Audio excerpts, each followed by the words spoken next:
And for today, personal tip, ang aking personal tayo for today, kumusta na? July 1 na, wala ka pa rin ipon. Okay, date pa kita, meron akong 10 pisong iniipon dyan sa alkansya ko, no? Anyway, naalala mo yung payo ko dun sa mga noon kong videos, no? Sabi ko, kapag mag-iipon tayo, wag natin gagawing huwag natin sisimulan sa malaking halaga. Dapat simulan natin ito sa maliit na amount lamang. Like for example, sabi ko nga, kung beginner ka, simulan mo lang ito sa maliit na halaga. Like 10 pesos kada araw, sigurado ako magkakaroon ka ng 3,365 sa loob ng isang taon. Kung tama ang math ko. Anyway, 10 lang per day, no? Sigurado ako makakaipon ka na mahigit sa 3,000 sa loob ng taong ito, no?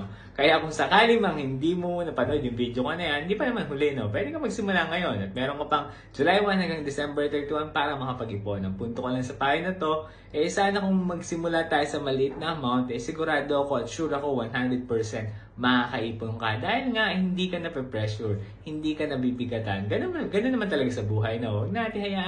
Huwag natin masyadong pasanin ang sobrang napakabigat na mga problema sa buhay, kung ano man yan. Anyway, parang iba yung payo ko. But ang punto ko lang, July 1 na, may ipon ka na ba? Kung wala pa, pwede ka pa magsimula. Gawin mo lang yan sa halagang 10 piso lang per day. Sigurado ako magkakaroon ka ng ipon. Okay? Wag na mahiya. Pwede mo simulan yan. Okay? Pakilagyan siya ng video na to. Kung nagustuhan mo, pwede mo akong like and follow sa FB page na for today. Ganun din naman sa TikTok at syempre, ganun din sa YouTube. Yun lamang. Salamat.